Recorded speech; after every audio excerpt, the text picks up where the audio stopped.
Bom, gente, esse artigo ele fala sobre o risco de pedras nos rins e a influência de fatores dietéticos, de padrões dietéticos e a dieta vegetariana e vegana. Então, ele começa explicando um pouquinho sobre o que é a nefrolitíase, que é o cálculo renal, e ela é uma condição médica de alta prevalência em todo o mundo e que a incidência vem aumentando durante os últimos anos em ambos os sexos. E o tipo mais comum é a nefrolitíase de cálcio, em combinação com o oxalato, que representa 75% de todos os tipos de cálculo renal, enquanto a nefrolitíase de ácido úrico ela não passa de 10%. Então, aqui nessa figura, ele mostra os mecanismos da formação do cálculo de oxalato de cálcio. Então, existem alguns fatores, como o cálcio, o oxalato e o volume urinário, que aumentam a saturação urinária e acabam favorecendo a nucleação e o crescimento do cristal, a agregação do cristal, então, quando um se junta no outro, até a formação da pedrinha, né, do cálculo. E tem alguns fatores que são promotores e outros que inibem essa formação desse cálculo. Então, de fatores promotores, a gente tem a alta excreção urinária de cálcio, de oxalato e de urato, e como inibidores, a alta excreção urinária de citrato, de potássio e de magnésio. Então, essa figura aqui, ela leva todo o caminho aqui da apresentação, tá? Ela é bem importante. Muitos desses fatores, eles são influenciados pela dieta, e essa influência nutricional é provavelmente um dos fatores mais importantes que está envolvido no aumento dessa frequência de nefrolitíase na população em geral. Além dessa influência nutricional, a predisposição genética ela também deve ser considerada, porque existem mais de 30 variantes genéticas que são conhecidas por causar os cálculos renais. Então, nessa primeira tabela aqui, eles dão um exemplo dos fatores dietéticos e o potencial risco para a formação do cálculo ou não.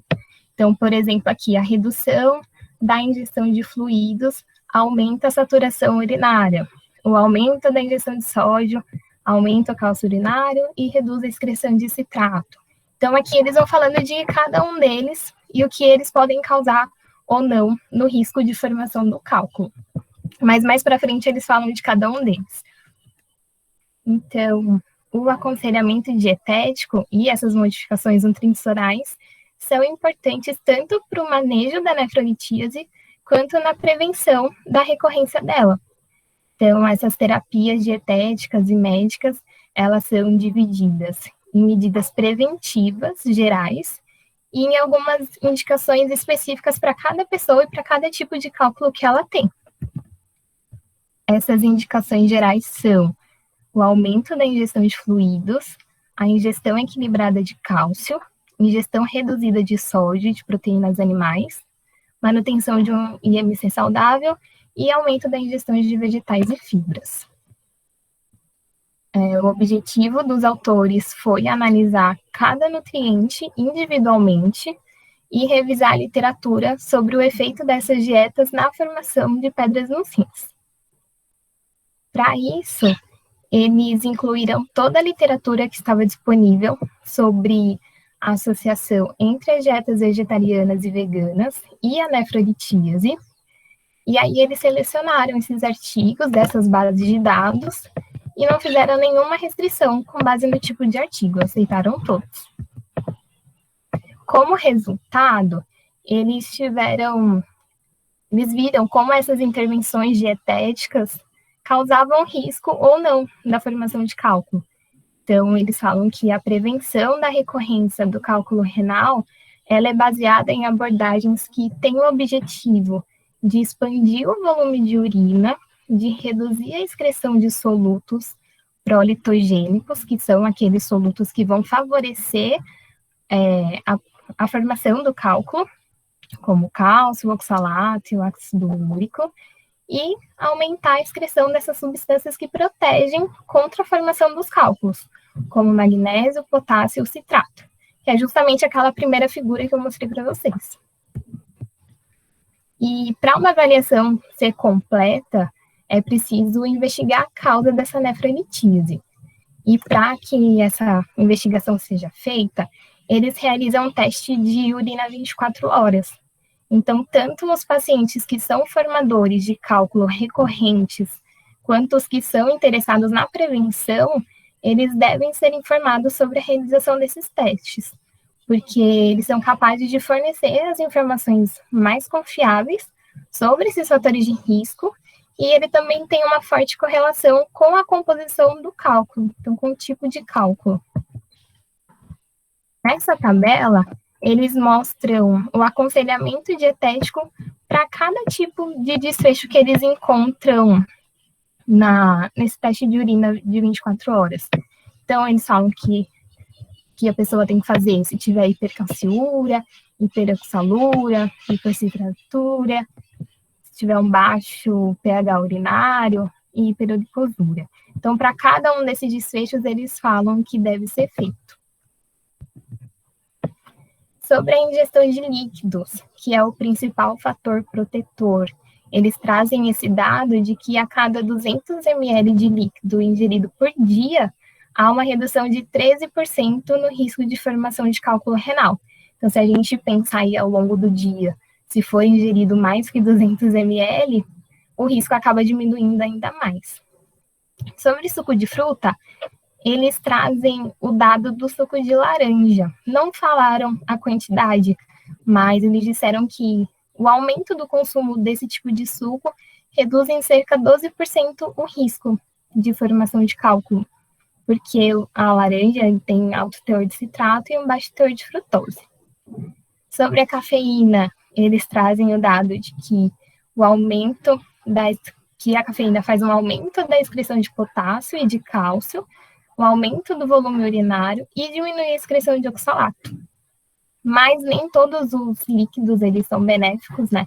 Então, sobre o refrigerante, ele fala que a frutose que está presente ali no refrigerante aumenta a excreção de cálcio, de oxalato e de ácido úrico. Então, o refrigerante também é um fator que promove a formação do cálculo. Sobre o cálcio, eles trazem um estudo que mostrou que na população que consumia menos quantidade de cálcio, eles tinham 50% de chance a mais de desenvolver um cálculo renal, quando comparado aos que tinham uma maior ingestão dietética. Então, as dietas pobres em cálcio fazem com que aumente essa absorção do oxalato livre, o que vai aumentar a oxalúria e a saturação urinária de oxalato de cálcio e vai favorecer o processo de nucleação, que também está mostrando naquela primeira figura. Sobre o oxalato, ele é encontrado em plantas que utilizam para eliminar o excesso de cálcio presente na água e ele se acumula nas folhas, nos frutos e nas sementes. Ele está presente em vários alimentos, então a gente acaba consumindo grandes quantidades por dia. E por conta disso, tem uma dificuldade de mensurar a quantidade exata que é ingerida. Só que dessa quantidade ingerida, apenas 50% da excreção urinária de oxalato é de origem alimentar, e os outros 50% vem do metabolismo hepático endógeno. O oxalato ele é eliminado pelos rins, e na urina ele se liga ao cálcio e aumenta a saturação de oxalato de cálcio. Então, também é um dos que promovem a formação do cálculo. Também do oxalato, eles trazem um dado do uso de probióticos, que existem algumas pessoas que usam o probiótico para reduzir o oxalato intestinal. Só que isso ainda é controverso, porque a microbiota intestinal ela também pode afetar a nefrolitíase, ela modula a quantidade de oxalato que é absorvido no intestino e excretado na urina. E também tem diferença na composição da microbiota de formadores e de não formadores de cálculos. Então, ainda faltam evidências para indicar o uso de probióticos para esse fim. Então, a única maneira disponível para reduzir a absorção intestinal do oxalato é usar suplementos de cálcio ou fontes dietéticas de cálcio, no caso de refeições ricas em oxalato. Aqui eu trouxe alguns exemplos dos alimentos que têm maior teor de oxalato. Sobre o sódio. O sódio também Uma alta ingestão do sódio também ajuda aí na formação do cálculo. Então, ele faz com que tenha uma excreção urinária de cálcio, né, essa alta ingestão. Teve um estudo que eles trouxeram que mostrou que a restrição de sódio de 150 milimol para 50 por dia causou uma redução de 0,5 milimol na excreção urinária de cálcio. Então, a redução do sódio também é benéfica para inibir a formação do cálculo. Sobre a diferença de proteínas de origem animal e vegetal. As proteínas animais, elas aumentam o metabolismo das purinas, que acaba contribuindo para a hiperuricosúria, tanto no ácido úrico quanto na nefrolitíase de cálcio. E ela também tem um efeito na excreção urinária de cálcio, de oxalato de cálcio.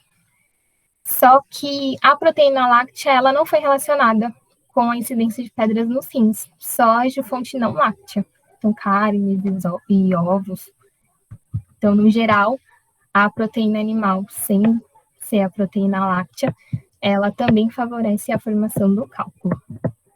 Sobre a proteína de origem vegetal, elas não foram associadas ao risco de pedras nos rins, e que essa maior ingestão de potássio por conta do maior consumo desses alimentos de origem vegetal foi um dos fatores mais protetores contra a nefrolitíase. Eles também analisaram o citrato, a carga alcalina na dieta e o magnésio. Então, o citrato é outro fator que inibe a formação do cálculo. Ele tem um papel importante na alcalinização urinária e ele inibe a cristalização de cristais de cálcio. Sobre a carga alcalina, eles trouxeram um estudo que mostrou que uma dieta rica em frutas e vegetais em formadores de cálculos hipocitraúricos aumentou o pH, aumentou a excreção de potássio, de citrato e de magnésio, que é justamente aqueles fatores inibidores da formação do cálculo, e enquanto a retirada desses alimentos reduziu a excreção desses nutrientes e aumentou o cálcio urinário e a amônia. Sobre o magnésio, ele também é outro fator que inibe a formação do cálculo, porque ele inibe a formação de cristal de oxalato de cálcio na urina, quando ele se liga ao oxalato livre e aumenta a solubilidade. Ele atua também como um quelante de oxalato no intestino e reduz a absorção intestinal. Existe também o cálculo de ácido úrico, e a causa predominante desse cálculo é a síndrome metabólica. Então, eles falam que uma dieta vegetariana com baixa quantidade de proteína animal e alta ingestão de líquidos, frutas e vegetais tem menor risco de formação de cristais de ácido úrico quando comparado a uma dieta onívora. Eles analisaram aqui o impacto das dietas vegetarianas e veganas e a prevenção de pedras nos rins, e destacaram que uma alimentação rica em frutas e vegetais, pobres em proteína animal, que seja balanceada em laticínios com baixo teor de gordura e com teor reduzido de sal, é a melhor maneira de diminuir o risco de pedras nos rins. Então, essa informação aqui acaba se assemelhando com uma dieta vegetariana que permite o consumo de laticínios e também com os padrões dietéticos, né, da dieta DASH, da dieta do Mediterrâneo, que tem justamente esse intuito. Em contrapartida, a dieta vegana, que é rica em oxalato de plantas e pobre em cálcio, ela deve ser menos protetora e, pelo menos em teoria, favorecer a litogênese de oxalato de cálcio, que é justamente essa formação do cálculo de oxalato de cálcio.